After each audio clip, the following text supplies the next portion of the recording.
Special cargo delivery to the air traffic control tower in Zherbai Quarries. Hello there everybody and welcome to another episode of SnowRunner here at OpenFed Gaming. I am the OpenFed. We are driving our trusty old Western Star 6900 TwinSteer as we're still busy in the Aviation Reborn task, which is part of the Zherbai District Mayor's Office contract, where we got to deliver 2 special cargo containers to the air traffic control tower. Now, finishing off this final delivery will finalize the Aviation Reborn task, and we'll be done with that one, moving on to the next one. We are quickly piling up the done jobs, and we'll soon be finishing the Zherbai Quarries map, which is the only map in the Almaty region where we are, and we'll be done with the Almaty region. So it won't be long. We'll have a few more jobs to do, but we're coming to the end fairly quickly here, and it's been a very enjoyable region. You know, we slogged it out for a while in Amur before this one, and it was kind of nice to be out of the snow. Do kind of miss it every once in a while, but anyhow, we're in our task here, and we just made it to the warehouse here, which is just south of the garage. Of course, having a truck like the TwinSteer is such a long frame, such a long cargo bed, that it makes it hard to get in and out of places. It's a little bit tight. But, of course, using the TwinSteer, we can put both special cargo containers on the back and do the delivery in one shot rather than having to do 2 separate runs.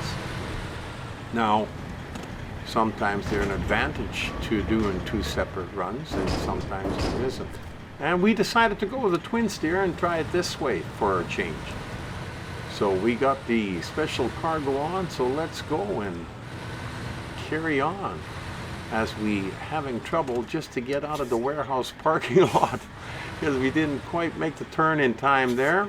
But that's okay. We're going to find that that's going to be a common theme throughout this delivery, is that, you know, if you got a tight turn, you might have to go back and forth a few times, like we're going to have to do just outside the warehouse here, because we got to go left and we can't make a nice tight turn because there's just not enough room, and there's a big ditch over there too, so you got to be careful. Be aware of that. You don't want to drive into that and have the delivery stalled just before we even get started. So we back up here. We run into a steel or cement block there, I believe. But you got to be careful. You don't want to run into that ditch. I think we can make it now. I think we've got it cleared. There we go. And this is just that little detour by the warehouse.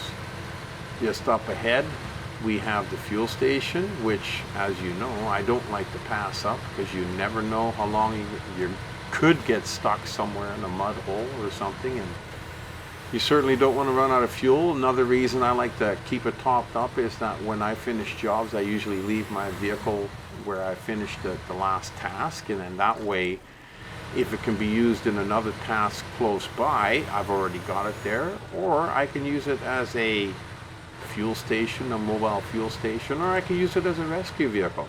Many different options by leaving your vehicle at the end of the task that you're working on. Anyhow, we're here at the fuel station, so we're gonna fuel up, move the time ahead, and we are ready to rock and roll. Early in the morning, nice little drive.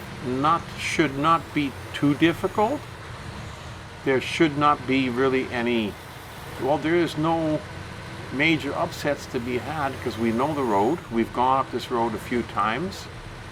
Never with a load like this. It's quite top heavy, and the TwinSteer already naturally sways back and forth. So now with a little bit of a top heavy cargo, it really, you hit a rock or a little hole and it really accentuates the swaying and the tilting of the vehicle. So you have to be a little careful and maybe even go a little slower than you normally would. I found that going slow and taking it easy usually can help you avoid any kind of huge disasters. I mean, if something is going to come up where you're going to have a problem, and if you go slow enough, you should hopefully be able to catch yourself before you actually end up in the problem. So that's my theory. If I go too fast, I usually the problem's already happened by the time I realized that I should have slowed down and maybe backed away from it a little bit. But we learn as we go. We get a little bit better every day, and we see something that's new. Now, this TwinSteer, it comes with its own challenges. It's a powerful enough truck, as you know. The maneuverability is what it is. It's got a long frame, so you really have to worry about the off track. Like, not so much with this here turn because it's a sweeping corner, but just up ahead here by the rock, I usually try and stick as far to the right hand side as I can. Then when I know that the rear wheels are gonna get past the rock, I cut in as close as I can. I'm usually about right in about here, and that way I get my rear end of my truck over on the left hand side of the road so that I can make the turn going towards the right. But a lot of that is just common sense, and if you go slow enough, you can see that happening as it's coming up. Now we've got a little bit of a detour up ahead here, and it's a pretty muddy area with rocks, and I've mentioned this before. If you've been watching any of my videos, you'll know that if you continue to go through the same muddy area over and over and over again without ever leaving the region or the map, the muddy area gets worse and worse, and you really get stuck in the hole, and it's hard to get through. And in this particular muddy area, there's no place to winch onto to pull you out. So I was stuck in here for a little while, and it was really tedious to try and get out. I had to go back and forth and back and forth and back and forth. So I cut that out of the video because it wasn't very interesting, and I didn't want to bog anybody down by having to watch my blundering back and forth to try and get out of here. So I just trimmed that piece out and let you know what happened, so that if you do the same thing, that you'll understand why it's happening and maybe how you can get out. I went back and forth and tried to get the truck as far over to the right hand side as possible, and then climbed up, and eventually that worked. Now this was the very first attempt, and it wasn't going to work, and then I had all that back and forth. So I just said, okay, let's get rid of that.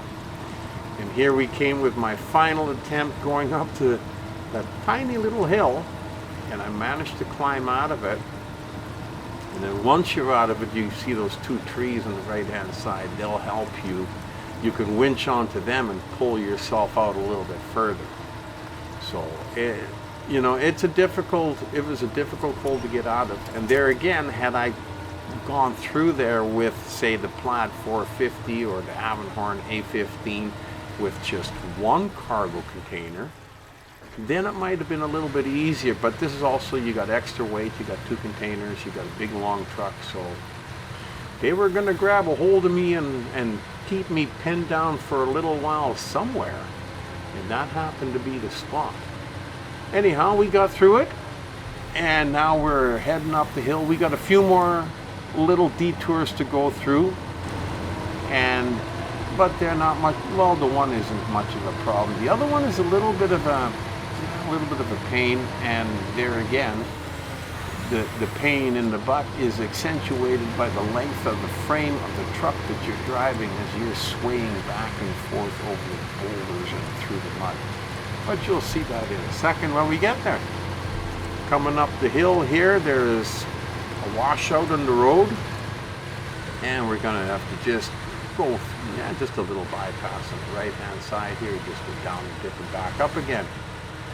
Now the Western Star is not so bad, but the Aviation A15's got a long nose, and sometimes when you go down and come straight back up again, the nose catches on the hill. So just be aware of that with the Aviation, but not really an issue with the Western Star. Now as we're coming up the hill here, we're almost upon, well, I don't know what you want to call it. It's like a little ridge run, I guess. but another detour up ahead here on the right hand side. Yes, and we're getting pretty close, because as you can see, the black arrow and the yellow little diamond has appeared on the map. It's been on there for a little while.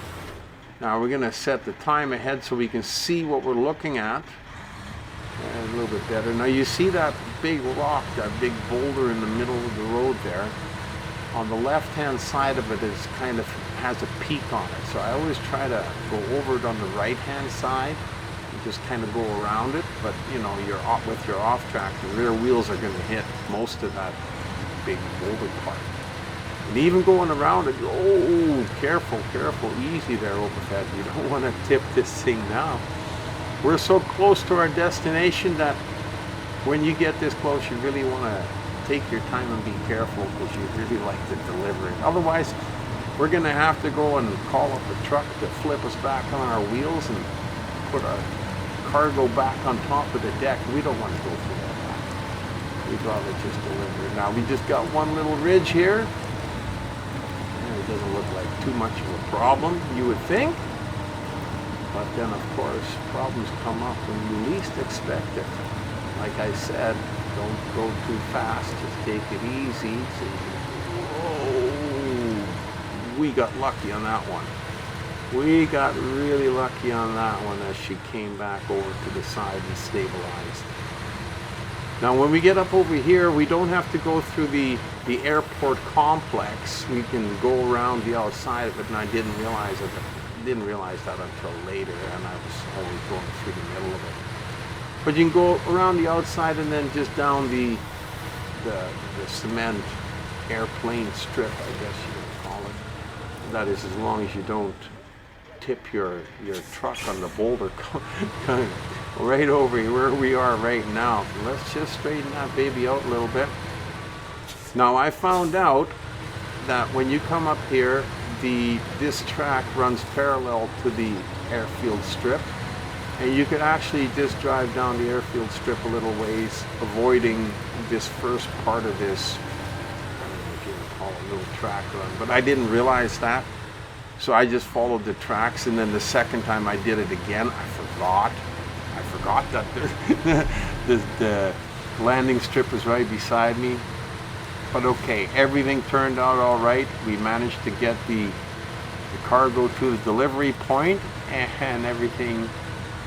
See, if you look up, there's a little bridge up ahead there, but if you look on the left-hand side, you got your landing strip, and we could have followed it along, probably until we got about right here, where we could have just pulled off and even lined up better with the bridge too on top of that. But anyhow, good for next time. Now, the air traffic control tower is just up ahead, and as soon as we drop off the cargo, it'll be alive and running. Absolutely awesome delivery. Really enjoyed this one. I hope you enjoyed the video and you got a few tips and tricks out of it. If you just came to watch for the fun of it, that's okay. That's how the OpenFet got started. I love watching these videos. I think they're so cool. Very, very enjoyable to watch. Even more fun to watch is playing them. Give it a shot if you have a chance. Anyhow, you've been driving in a Western Star 6900 TwinSteer, delivering special cargo to the air traffic control tower with me, the OpenFet.